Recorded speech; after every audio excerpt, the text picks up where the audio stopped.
Well, hello. Good evening. Welcome, one and all, to this special virtual event with Chicago Acapella.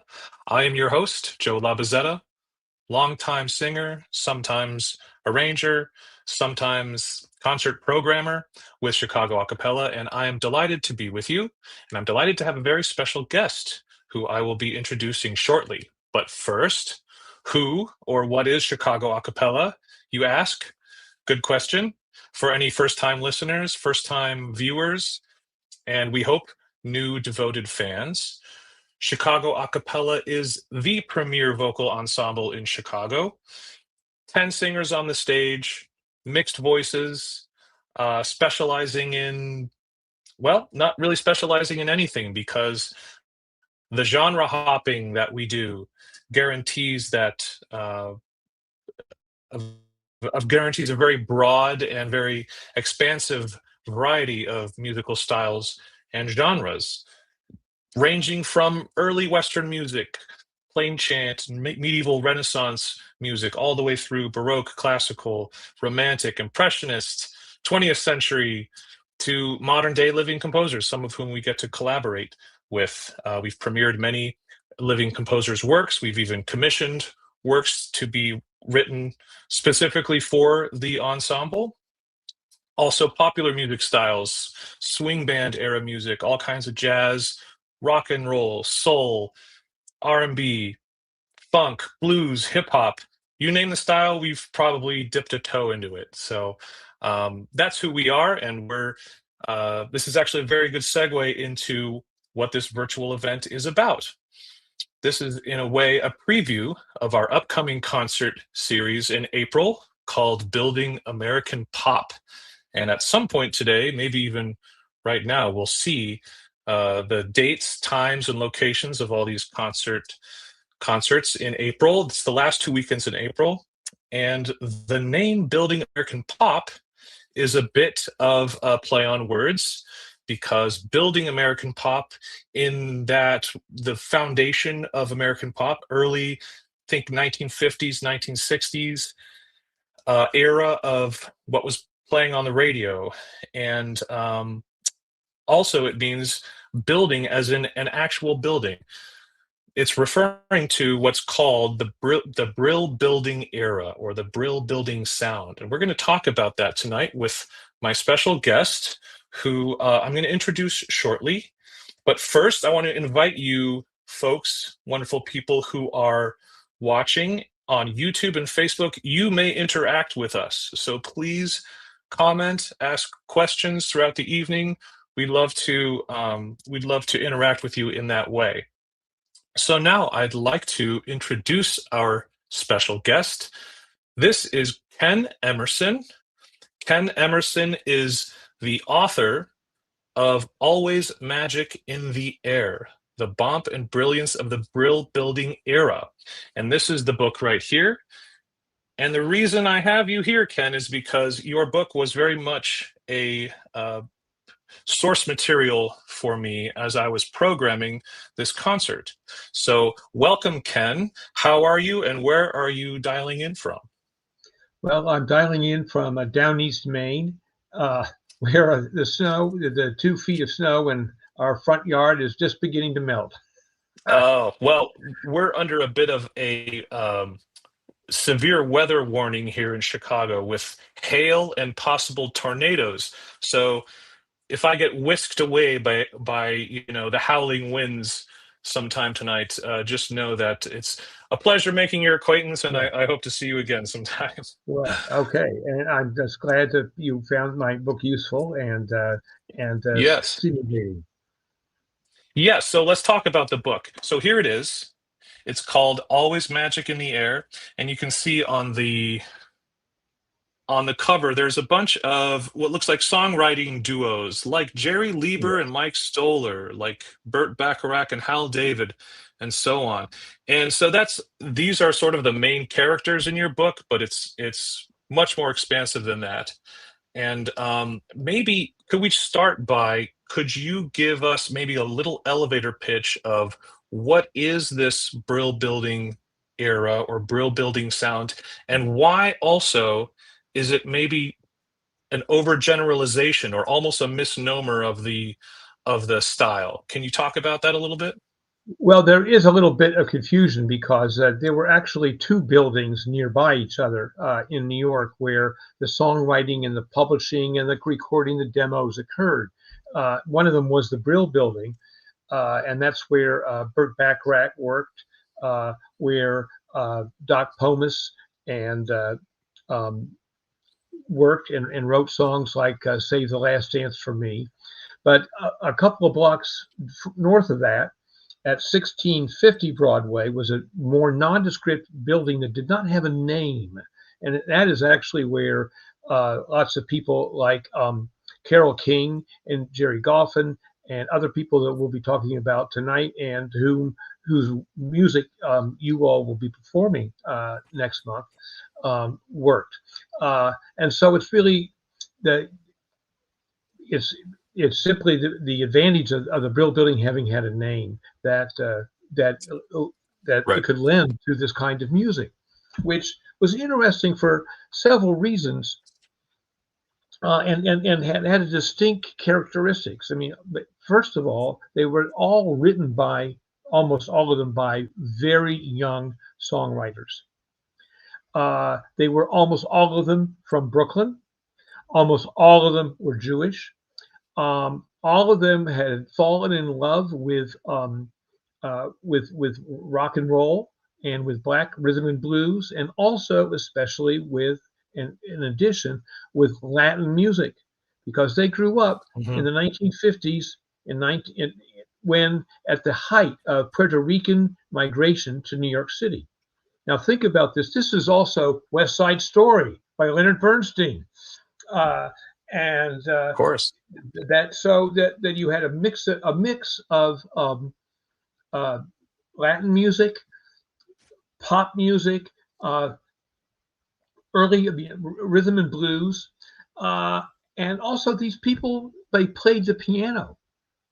They did not play guitars. It was still piano based, Hmm. as traditional Hmm. American songbook music had been, that was written for musicals. They always Right. worked, almost always worked in tandem, group, just like, you think Rodgers and Hammerstein. Well, you had Goffin and Right. King, and so Yeah. and beyond that, almost all of them had some experience in classical music. I don't want to get involved in racial or ethnic or religious stereotypes, but Jewish kids were more likely to take piano lessons than Italian kids. And Sure. so Neil Sedaka, whom I want to talk about a little bit because he died just last Yeah. week, and was Yeah. one of the great and first of the so-called Brill Building songwriters, was actually a conservatory trained. Um, Hmm. and so all these things came together to make a remarkably multifaceted music. And it's one of the reasons why so many of the songs that you will be performing shortly and that they wrote have still lived. And now we're talking about most of these songs from the 1960s. So we're talking about things that are, 50, 60, 75 years ago. Um, Sure. so they, the focus of my book and my interest was primarily the songwriters. I mean, you could talk about the artists too, but the songwriters had a much more important role in music at this time because this was before the Beatles. When it Yes. was the Beatles who started to say, "Oh, we're a pop group, we're a Writing rock and their roll group. own. We're going to write our own," because among other things, they Yes. learned they could make more money if they wrote their own. Hmm. But at Yeah. that, Beach Boys so too, right? yes, Yeah. and and the Beach Boys took a while to get their own music running up. But so this was just the era where the songwriters had more power and more influence than they would in subsequent generations. Although, after disco and the new kind of pop of today, um, the songwriter has come back much more. I mean, you have the songwriting teams or individuals that will work with 7 or 8 different artists and have within 18 months, because there's always a fashion, have 7 number one songs, and then they'll be forgotten, on to the next style or whatever. Yeah, I'm really glad you mentioned the American Songbook, and that I sort of think of this as the second chapter of the Great American Songbook, sort of the inheritor of the of Tin Pan Alley, where these great Yes. songwriters were working almost in the same district, just a little bit Yes. north, Oh, I yes. guess. Because the Brill Building was not the Brill Building was active long before rock and roll. Yes, All of Frank Sinatra's songwriters worked in the Brill Building. right Uh, from the it had, 1930s onward, I think, right? yes. So and they were sort of the barbarians at the gate when they when they the when the rock and roll writers started, infiltrating those buildings.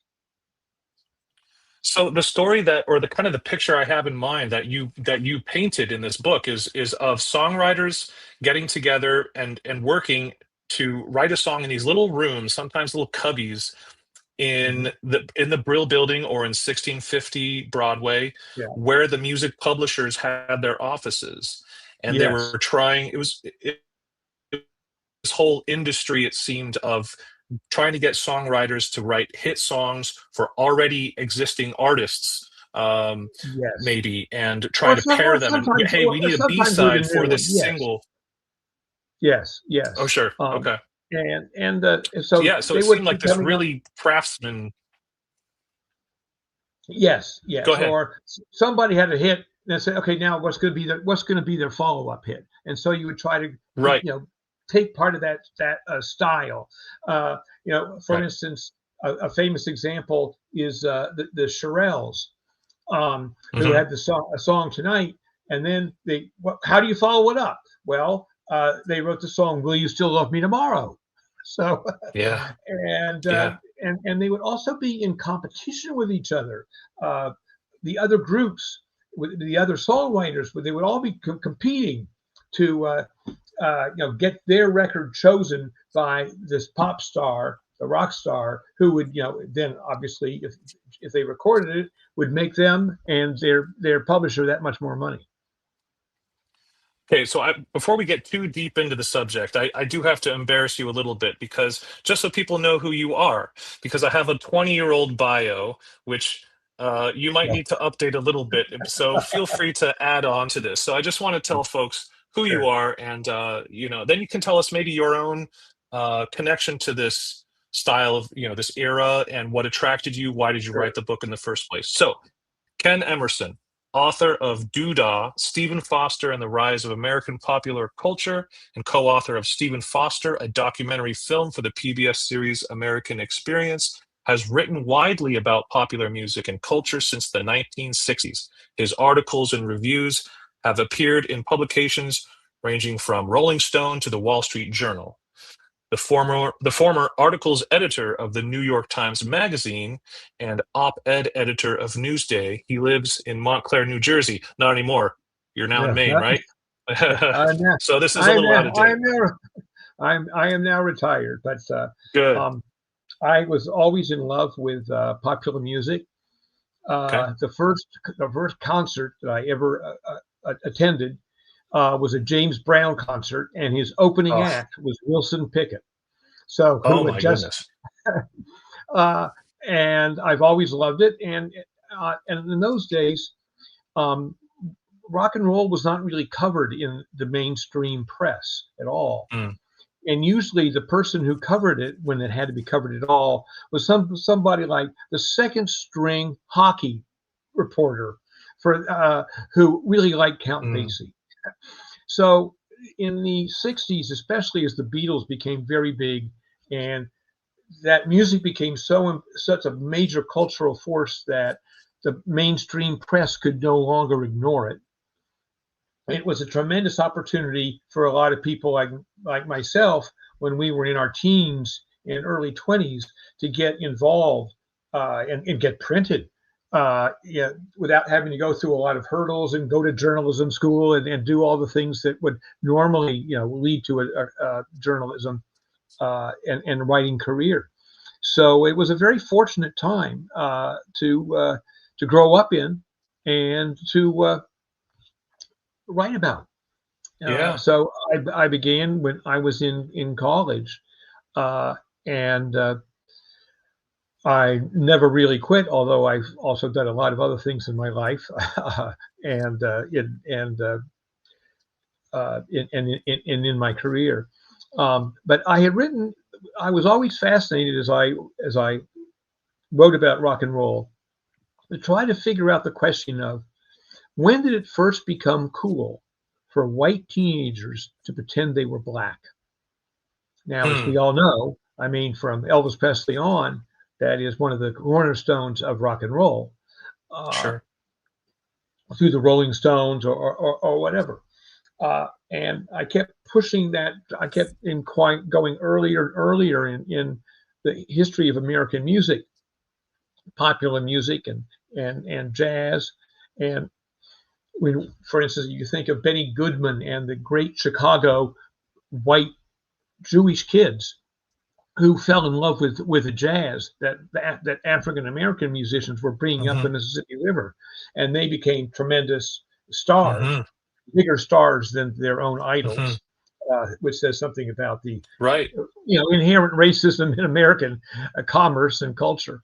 Uh, Yeah, I think but it's I kept important to pushing it back acknowledge until that we dynamic. yes, and so I had to go back finally to what was then called minstrel or blackface music back in the 1840s. And that was when Stephen Foster wrote such songs as the Camptown Races, Sing This Song, Ladies Sing This Mm. Song, Doo Dah, Doo Dah, and My Old Kentucky Home, and Way Down Upon the Swanee River. And so I became interested in that and spent many years toiling on my first book. And I was unclear about what I was going to do next. And some people had talked about the Brill Building Era, which was really my teenage music. And even preteen, I think really it's when I was in late grade school and junior high school. But I didn't really, I wasn't sure that there was enough there. And I was afraid that I would be too much repeating the dynamic of the white music and the black music that was so an important part of Stephen Foster. And I was actually at a classical music concert where an acquaintance of mine, a friend of mine, was conducting an orchestral performance of Leonard Bernstein's suite of songs from West Side Story. And I Hmm. began to think about, oh my goodness, this is Latin as well. And I said, as long as I could get Latin music in there, it would be a sort of a triangular, rather than just the pushing of two different musics.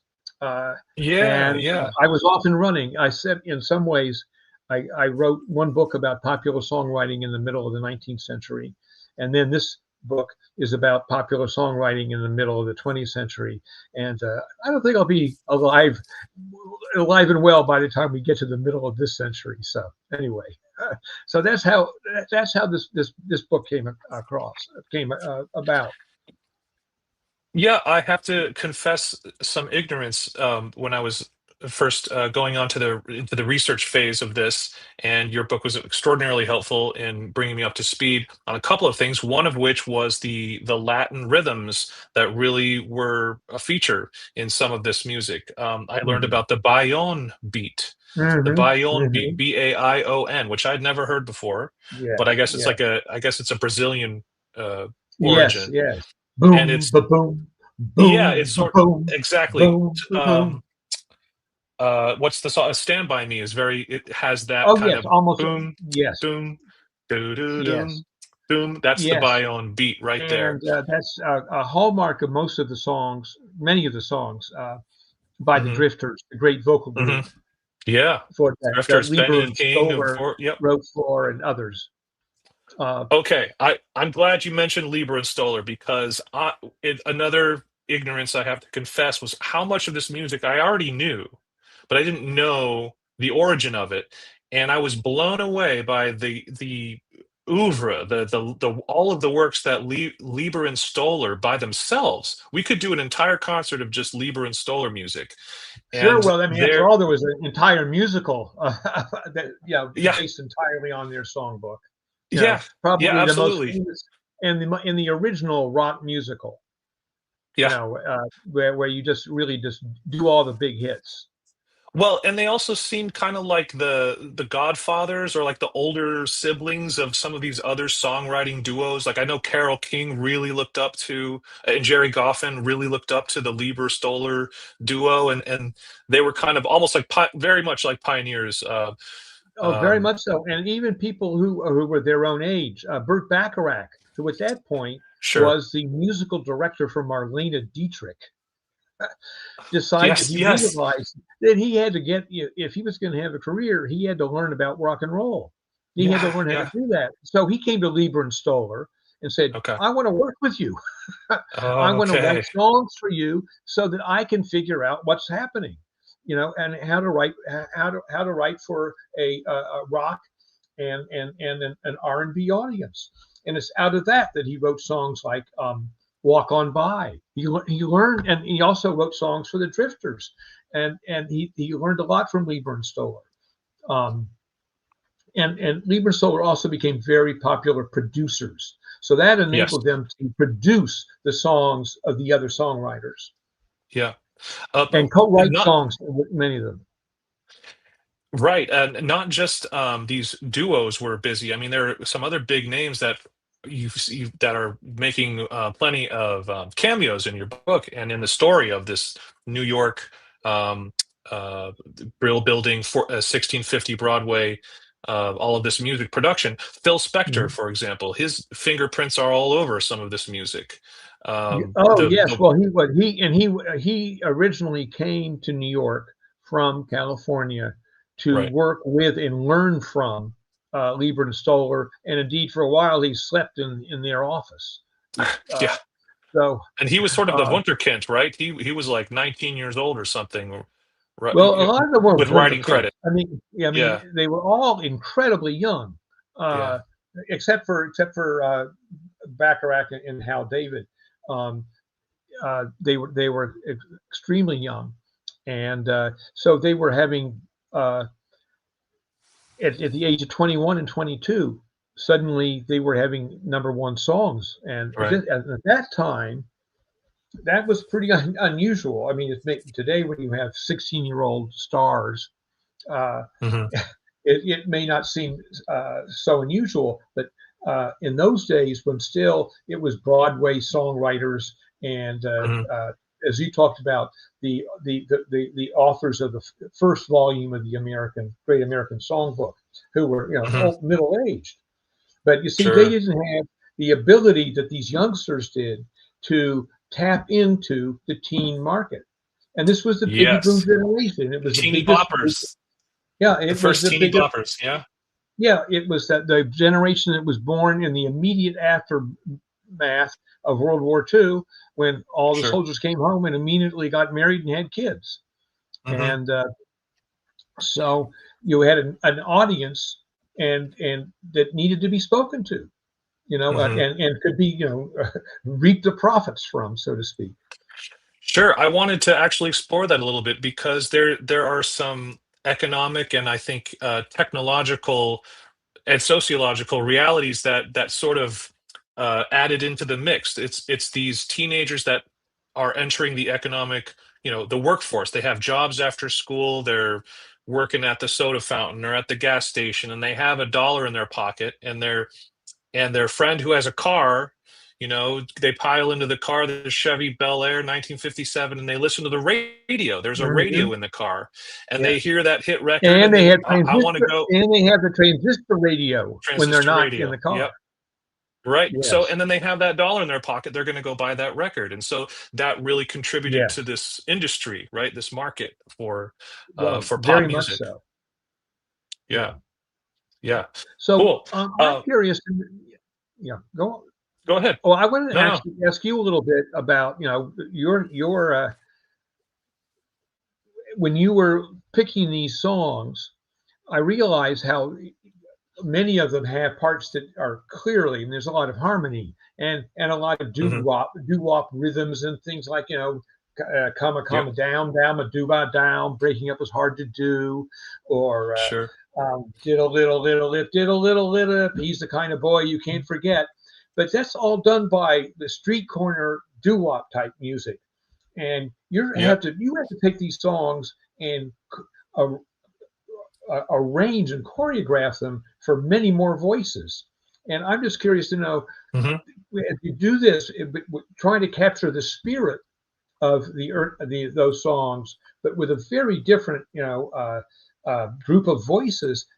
What were the challenges to you, and what was your secret, and how did it work? And did you ever try to do one of the songs that you just couldn't do, or just you felt was a failure and said, no, we're not going to touch that? Okay. Yeah, let me see if I can work backwards. No, I'd never back down from a challenge, Ken. Uh, there's no song we couldn't do. But to answer the first part of the question, yeah, one of the great pleasures that we get to explore as an a cappella ensemble is we have to be the band. I mean, there is no Yeah. drum set, there is no piano, there's no horn section with us on stage. So that's us. We have to, if a song has an iconic horn lick, Hmm. maybe it's just a simple ba ba ba da. We have to do that with our voices, and it's a matter of transcribing the horn parts, finding the Hmm. right voice parts to fit it with, and then making that part of the texture while the melody and while the bass line and any other inner harmonies going on. All of that has to happen. So sometimes certain uh, parts of the texture do get sacrificed because we only have 10 singers. So what does that Hmm. mean? Can we do a string section and a piano and horns and the lead vocals and the drums? Well, maybe not all of it makes it in, but as long as we're faithfully and honestly portraying the song, the feeling of the song, I feel good about it. That's Once great. we're on stage and that's being connected with an audience. That's Yeah. great. It does also to help listeners here, and to encourage them to go to the show. Could you Yep. just tell us, tell them, maybe two or three or four of your favorite songs that you're going to be performing? Okay, I think one of my favorites has to be well. It's hard to have favorites, but I've got Yeah. a few special that are close to my heart. One Yeah. is River Deep Mountain High. Hmm. River Deep Hmm. Mountain High, written I think by was that Jeff Barry and Jeff Ellie Berry and Greenwich. Ellie Grant Yep, and their producer Phil Spector. Phil Spector. Yeah, Yeah, and so that was a tripartite job. It was actually, it combined several songs. that's That right, Phil Spector, because it was such that was like the wall of sound. Um, Yes. I don't know if it was like a debut of it, but it No, was no, no. early. Actually, that was the end of it. Oh, was it? Okay, Because okay. that was the culmination of the Wall of Sound. Okay, yeah, More okay. stupendous than anything before, and it was a failure, a Right. commercial For failure. for the turn But, for I Can Tina uh, Turner, right. and Phil Spector's first big failure, and it was a Yes, yes. tremendous change Yep. after that. So that was it. It was the it was both the culmination and the coup de grace.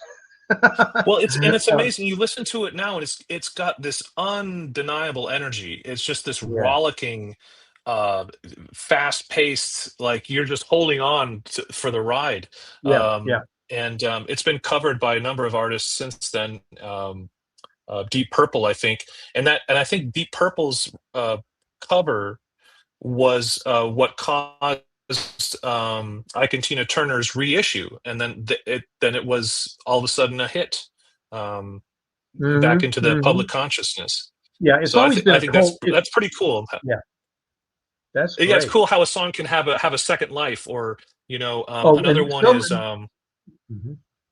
another Go one on. is uh, I'm sorry, I'm missing it. Tommy and the Shondells. Hmm. Um, uh, what's the song I'm thinking of? It's I just lost it. But I It's think we're like along the now. original garage. It's the original garage rock song.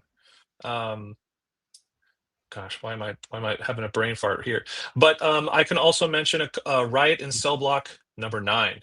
This was a Yes. fun tune to Okay. play. Uh-huh. Yeah. Oh, that's a great Um, one. well, and it's Yeah. also been covered by a number of different artists. Wanda Jackson, the Blues Brothers, Chicago's own Yeah. Blues Brothers. And It's so that's interesting. got Yeah. this sort of rebellious attitude, and Yes. I really love that kind of dark, Yeah. menacing energy to it.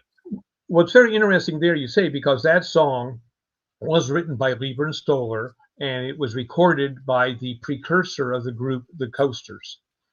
And it was a really pretty ominous, Right. threatening uh, song. And these were African American voices, and they were threatening. It really Yeah. was a riot is Yes. going on. Then they Yes. wrote Yes. then they wrote another song, and that was Jailhouse Rock for Elvis Presley. And there Yeah. it's Which a is kind of a happy party. song, and it's a party, and they're having a party in prison, and they're Yeah. so happy. You know, they're Hmm. just rocking and rolling in the prison, and so and of course Sure. they're white guys, Yeah. and a singer, and so what the idea suddenly is just everything is domesticated, Yeah. softened, among other things, to make it more palatable to a white teenage audience, because the audience for Riot and Sure. Cell Block Number 9 was almost entirely black. Yes. And to make Yes. the transition from appealing primarily to a rhythm and blues crowd of African Americans who were not concentrated so heavily in merely in the teenage audience to white teenagers, you had to clean up your act. Right. Not And, so and subversive. Right. Yeah. yeah, yeah, and that's Yeah. why juxtaposing those two songs by the same songwriting team is interesting. Yeah. Pardon my mental slip earlier. I was thinking of Tommy James and the Shondells, "Hanky Panky," Oh which yeah, was a song that was recorded by somebody else in the somewhere in Michigan, I want to say, yes, and it was it was something. like a regional radio hit, and Yeah, then like 2 3 years later, it got picked up. Uh, Somehow, a DJ, I want to say in on the East Coast somewhere, started in playing this, Buffalo and it. actually, I believe. But anyway, Oh, okay, yeah, yeah. I've forgotten. But Um, anyway, Right. Yeah, and then Tommy James and the Shondells version was, they recorded it and it became this kind of like garage rock radio yes, hit. yeah, Now that's really interesting to put on stage with an a cappella group too. Sort mm-hmm, of mm-hmm, sloppy, right? It's yeah, unrefined. It's this raw energy. Uh, yeah, and yeah, so how to get, classically trained singers to sing raw yeah. and unrefined is a challenge. Uh-huh. Well, it sounds like it's going to be a lot of Yeah. fun. It is. We just had our first rehearsal on Sunday, so all of this music that's sort of been in my head and on paper is I finally got to hear the beginnings of what it sounds like in real life, with real singers, Mm-hmm, and um, mm-hmm. it's quite a feeling Yes. to hear that, to have that Mm-hmm. happen. Yeah. So our wonderful music director Benjamin Rivera is whipping us into shape in rehearsals. So we've got a few Uh-huh. more, and yeah, we can't wait to put this together and put it on stage. I know you won't be able to join us, but at least not in the live audience. But I know we are going to have some recording, audio, video recording that we'll be able to share. Yeah. So, No, um, I look forward to it. Definitely. okay, so now might be a good time to involve our audience a little bit, folks. If you have questions, comments, this is a good way to do it. Just on YouTube or Facebook, whatever platform you are um, that you are tuning in on. Simply type in a comment or question, and we'll see if we can get to it. So we have one that's been fed to us from backstage. Thanks, guys. We've got: would the Brill building model work in the era of streaming, economically and fame wise? So that's an interesting question. Would the Brill building model work in the era of streaming, economically and fame wise? I guess it sort of is the same process with somebody writing the song. It gets paired up with an artist, Yeah, but usually although at this sometimes point, artists today still write their own songs. yeah, they do. Or they and their managers or their producers, Their the team, manager, right? put Partner. together. I mean, it's much more um, it's much more of an assembly line, and but the Hmm. artist has a lot more, and the producer have much more power now. Sure. And it's fame wise, I think that in the Brill Building era, it's hard to say. This is a very complicated question because the how music becomes a hit today is it comes from any number of things on TikTok, and there's a gradual uh, growth in ways that are harder to chart, or frankly, for me at my age, hard to often to understand. But Mm. there used to be a joke that there was a Hollywood starlet who was so dumb that she thought she could get ahead in her career by sleeping with a writer, the least Mm. important person in old Hollywood. Yeah. And Yeah. I think Not the that one who makes the decisions. Right. yes, yes, yes. And I think that the writers today, um, they don't have that independence that they used to my knowledge. But I feel that at my age, it's not really. I don't know enough to be able to answer that with confidence. But there's Okay. another question that somebody Oh, asked about: was there a relationship between TV's American Bandstand and the Brill Building? Definitely, because Dick Clark was trying to appeal to the same audience at the same time in the early 1960s. Now he was in Philadelphia, uh, and for most of the bandstand most of it was in its formative years was in Philadelphia, but it's only a train ride away from the Brill Building. All of the sure. Many of the Brill Building songwriters works and their artists were all on um, American Bandstand, and also because American Bandstand in a very mixed city like Philadelphia always made a point, although most of the stars were Italian singers. They always made sure that they had a number of African Americans dancing with the other teenagers, and many of the um, visitors with hit records that were not from Philadelphia coming and promoting their records were on American Bandstand. So it was a very important and close relationship there. And you will see actually Dick Clark just during the whole scandals of the payola uh, business of Oh, paying for hits, yep. which Yep. was still going on at that time. Often, among other things, people who went part of that was that if you wanted to get your record played on American Bandstand, why don't you cut in Dick Clark as a co-author of the song? Or maybe of the Hmm. B side of the song, so that when it's sold as a 45 record, he gets a little money. So, Hmm. I mean, Dick Clark, he survived the payola uh, uh, investigations because he seemed so clean cut. Um, but now he was part of the money was trading, changing hands uh, during those days at American Bandstand as well as on radio stations to get music played.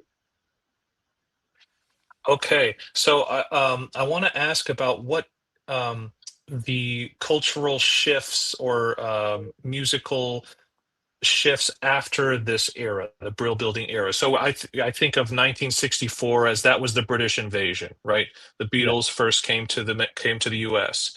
And when did Motown come into the picture? it Because was we have this coming question in. here. Yeah. Yep, we have this question. Uh, Would you agree that Motown Hitsville, USA is Detroit's version of the Brill Building or of the oh Brill yes, Building they were very much phenomenon? inspired by that. And here is Okay. the difference: is that they decided, wait, why should we have white writers writing for black acts? We need black Yeah. songwriters, and so Mm. and black Hmm. producers. And so they were inspired by a lot of the ways that the Brill Building worked. but they said, let's make this our music. Let's make For this black ourselves. music Yeah. for Yeah. ourselves so that we control it. Yep. And that was a blow. I mean, that was in some ways to. I mean, think of the fact that that the Drifters, um, uh, Dionne Warwick, many of the black stars of the early '60s, most of their music, was written by white teams and produced by Hmm. white producers, and so the rise of Motown was a challenge. Secondly, the Beatles, because the Beatles said, we're going to write our own songs. Although they began, Lennon and McCartney took as their idols and their models Carole King and and uh, and Jerry. Um, they thought of themselves as a songwriting team, and they also recorded a lot of songs by all of the Brill Building songwriters in the beginning. But gradually that was difficult. Um, and in the beginning you had some people like, well, for instance, Manfred Mann had a hit with Do Wah Diddy. The Yes. first hit by the Moody Blues was Go Now, which was a black uh, song from produced actually by Lieber and Stoller. Um, Mm. but and so and the Animals, you had we got to get out of this place, written by um, Mann and excuse me, I'm getting a little dizzy here. But Barry eventually Mann's that Cynthia cut out. Weil. Yeah, yes. But so eventually Yep. you were losing a black artist, you were losing the pop artists, and then the third would be Bob Dylan, and the rise of a Mm. more uh, sophisticated. Well, I would just say different. I know Sure. that people like Jerry Goffin were absolutely demoralized by he. I mean, although I would say that I would put up "Will You Still Love Me Tomorrow" in terms of the lyric and many songs that he wrote as absolutely Yeah. brilliant. He felt he was a total Yeah. failure.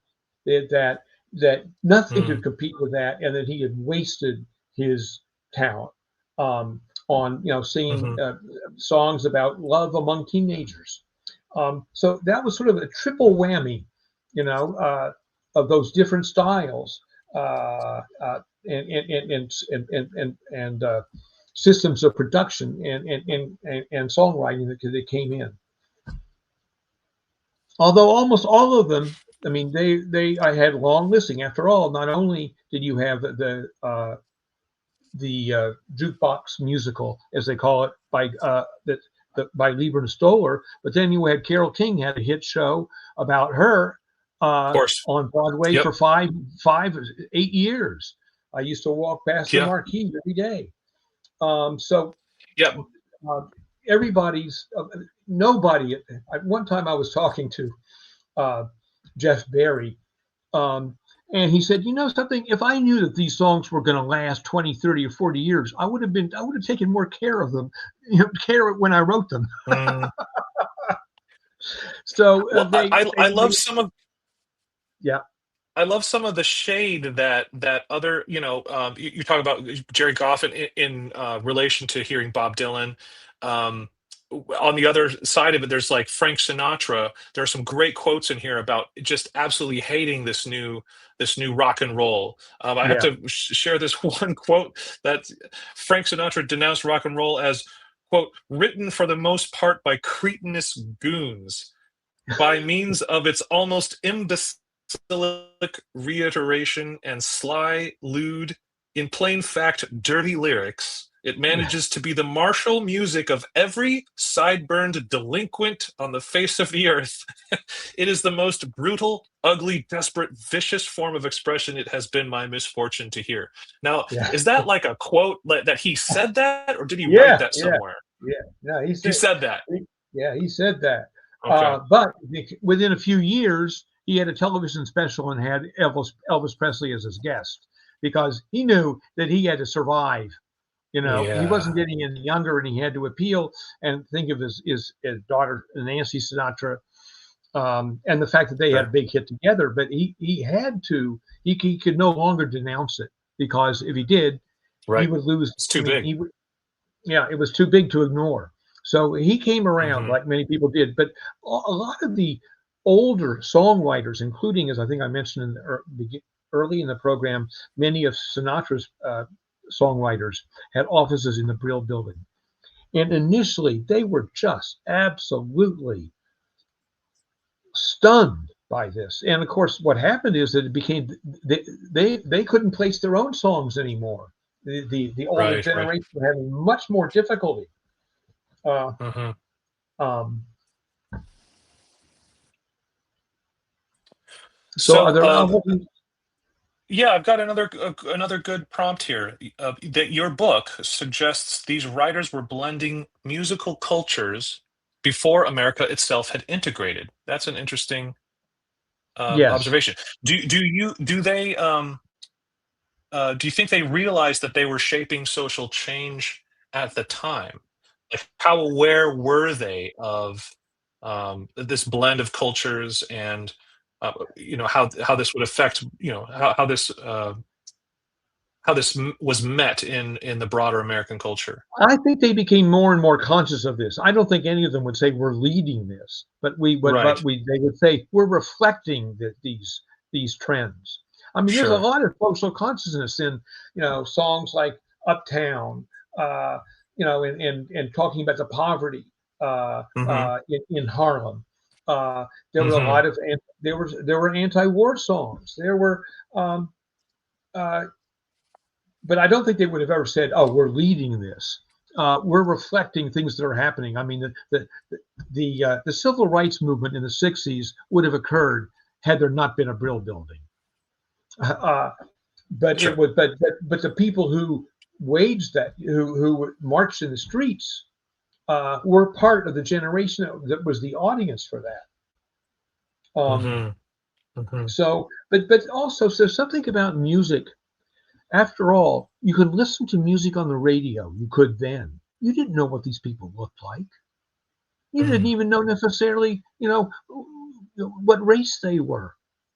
Um, Mhm. and there were many stories. This goes, by the way, sometimes there were white artists who would show up at a black concert in a black neighborhood, and the audience was shocked to realize, hey, he's a white guy.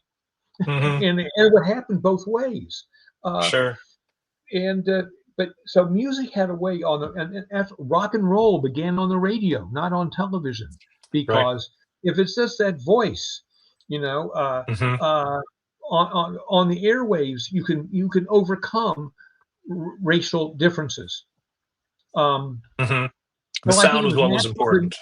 yeah, yeah, and I think and of course that's been the history. Look at jazz. Look at almost all of American music, and this goes back, talking about going back to Stephen Foster in the early, the middle of the 19th century. American music has always been a mixture of combining everything from African uh, things like call and response with the uh, Italian opera, bel canto opera, and Mhm. all it's always been a mishmash for the very beginning. I know it's a terrible cliche, and people used to talk about, and it's no longer fashionable to talk about America as a beautiful mosaic. But music in America is a mosaic, and has Absolutely. been historically, and I think and continues to be. I firmly believe that. I mean, the history of music is the history of ideas being shared among people across cultures, borrowing rhythms, borrowing harmonies. Um, from, jazz borrowed from the harmony of the impressionist musical style, and Hmm. it's all a big. I agree with that. It's totally a mosaic, and everyone's taking and borrowing and lending, and you could call it theft, but I mean it's this is what Well, culture is. I mean, it's yeah, ideas being shared. well, as Yeah. the book that from which Bob Dylan took the title of one of his best albums, "Love and Theft." It was Mm, originally a book written by an acquaintance of mine about the same time that as my Stephen Foster book, and both books really were about it was more than theft. It was also love. It was also envy. It was honor. much Yep. more complicated than simply ripping off. Although, Sure. that's not to say that lots of chicanery and I mean, of course, the history of music is also deeply racist in America, Yep. simply because America is deeply racist. But it's also been a way that, at its best, American music has shown an ability to overcome that, Mm. or to overcome that racism, or to mollify it. I'm and I do, which is not to say that black artists are still to this day have difficulties in many ways. Okay, last question from the audience. Hey, thanks viewers, thanks listeners for submitting these. This is great to kind of prompt us in this way. So we talked a little bit about the Beatles and the British invasion. It began in 1964. Um, Other than sort of taking over the radio, uh, what effect did this have on the Brill Building and 1650 building songwriters? Did they? I mean, I know that some of them went on to go on to their own performance careers, like Carole King, like Yes. Neil Diamond, Burt Bacharach. So, what else can you tell us about the Okay. effect of the British invasion? Yeah, yeah. Well, one of the things that happened is that the center of power uh, in American culture and music shifted to Hollywood. Because with the rise Yes, of television and the rise television and movies. of movies, Mhm. um, uh, New York was no longer had this hegemony over American music, and a lot of the Brill Building writers moved to California because that's where the work was. Some of them wrote for the movies, some of them wrote for television, uh, and more records were being made out of there too. So it was a everybody sort of move west, young man. That was Sure. a widespread. I mean, there were very few people who continued to. I mean, think about it even in terms of American music. Then, when American music snapped back to an extent, it was the Eagles, it was Laura, Mm. Linda Ronstadt. Yeah. It was music. It was the Beach Boys. It was music out of California, not music out of New York. So that also diminished the importance of the Brill Building and its neighbor building, 1850. It was no longer where the power lay, and indeed the publisher, the publisher of Carole King, sold his publishing company to Screen Gems, a Hollywood movie studio. So that was where the action. I mean, it's not for nothing that Elvis Okay. Presley started making movies. Yeah, he That was can't act. I mean, movies became a much more powerful and medium Big money in, maker. in many ways than AM radio. Hmm. Absolutely. So Okay. that would be Well, yes. so I know you wanted to mention Neil Sedaka because he we just lost him what a couple weeks ago, 10 days ago or Yes, something. yes, Um, yes. Now, I I probably most known for "Breaking Up Is Hard to Do," right? Yes, but other What are a things couple like other songs that he can? I'm living right next door to an angel, Calendar Girl, Uh, lots of songs like that. Where the Boys Are, which was a song by Connie mm, Francis. After all, that's from the movie about the Florida break. Um, and he was one of Carole King was a sort of an acolyte of his. They went to the same, uh, actually not to the same high school, but they were in Brooklyn, and Carole sort of idolized Neil, and they even wrote songs about each other, uh, mm, and had a little bit of a rivalry. But he was very important and his songs have just lasted. forever. I think that the song that after he made a comeback, I think that Solitaire, song that he wrote later that was a big hit, written, sung by the Carpenters, is one of the Yes. great ballads, pop ballads of all time. And he never really quite Yeah. got the respect that he deserves. And I've always thought that a little bit of it was that um, we think about rock and roll, and I mean, for instance, he's not in the Rock and Roll Hall of Fame. And when you look at the Mm. number of records that he made that were huge hits, it's criminal. But there's a notion still in rock and roll and pop that, well, rock and roll is about, guys with guitars and Yeah. and Neil would be the first person to admit he was a sissy. And by the way, I'm not talking about his sexuality. I mean, but just his effeminacy in terms of his manner. Uh, Sure. and I think he always suffered from that. With certain, with audiences, that it wasn't fulfilling the notion of what a star should be. And this was, after all, when you think about, 10 years before the David Bowies of the world. Mm. Hmm. When it was still not, fashionable to be a sissy. Sure, sure. Well, I just want to ask one thing about the. We just had International Women's Day a couple of days ago. March 8th, I think, is International Women's Day, Hmm. and so I'm prompted here to ask about the role of women songwriters in the Brill Building in 1650 Broadway. What were they welcomed? Oh What did they yes. have to really knock down doors to get noticed? What was it? What was that No, dynamic well, like? I think when you look at the fact that Carole King uh, and the other, they didn't have that much of a problem because there was people were so eager to get people who could reach this audience and who So it was buy the talent. It was the talent. and Yeah. and also who bought most of the 45 records.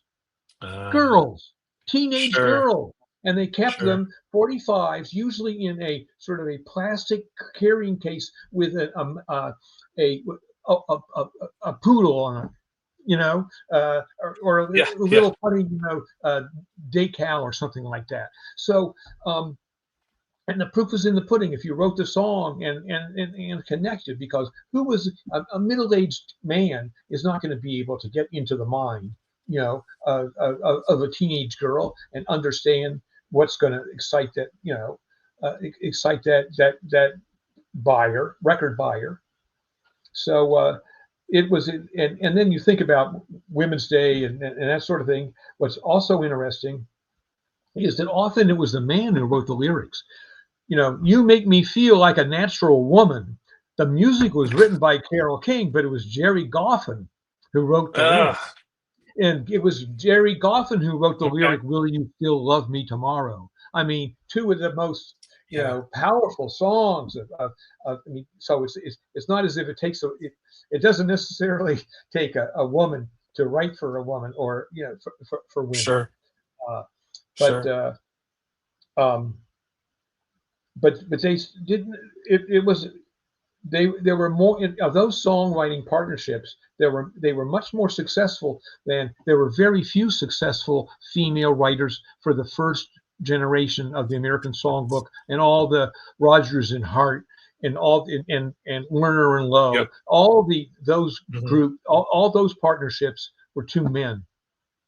uh, the partnerships at the Brill Building were often a man and a woman, Yeah, and that was a big yeah. change. Cool. Well, Ken, this wraps up our hour together, and I want to thank you for joining me. And for again, here's the book. In case anyone out there wants to get a primer before coming to our concert, it's available in fine bookstores everywhere. Yeah. Always magic in the air. I'm not sure it's still in So bookstores, but it's certainly on Amazon. no, It's Amazon. certainly Yeah, online. yeah, yeah. Anyway, Well, well, thank you for your work that was so instrumental, haha, in helping me prepare for this program. And I want to thank our audience for joining us today. I want to thank also all the folks behind the scenes here, Matt Greenberg, Sarah Badger helping run the tech. And we hope to see you next month, April, in April, for our wonderful concerts that we've been working so hard on, presenting this music of the Brill Building Era. So you're going to see again the concert dates and times and locations. And before we leave, we have a special message from WTTW's Jeffrey Bear, who's going to give us a little video to send us on our way. So once again, audience and Ken, thank you very much. Have a wonderful thank evening. you. It's been a pleasure. All right. Good evening, everyone. Goodbye. Bye. How could one building change the whole history of pop music? I'm Jeffrey Bear. Okay, imagine it's 1960. You just stepped off the elevator at the Brill Building at 1619 Broadway. That's in Midtown Manhattan. Music is coming out of every doorway, and composers like Carole King, Lieber Stoller, Burt Bacharach, Neil Diamond are transforming pop music forever. Well, you actually don't have to imagine it. Join me and the 10 singers from Chicago a cappella, April 19th to the 26th, for a sonic journey called Building American Pop. And our first stop is going to actually be right here in Chicago's historic Fine Arts Building in the Studebaker Theater. This is kind of our own equivalent of the Brill Building, but actually it houses arts of all kinds. I hope I'll see you there. Will you still love me tomorrow?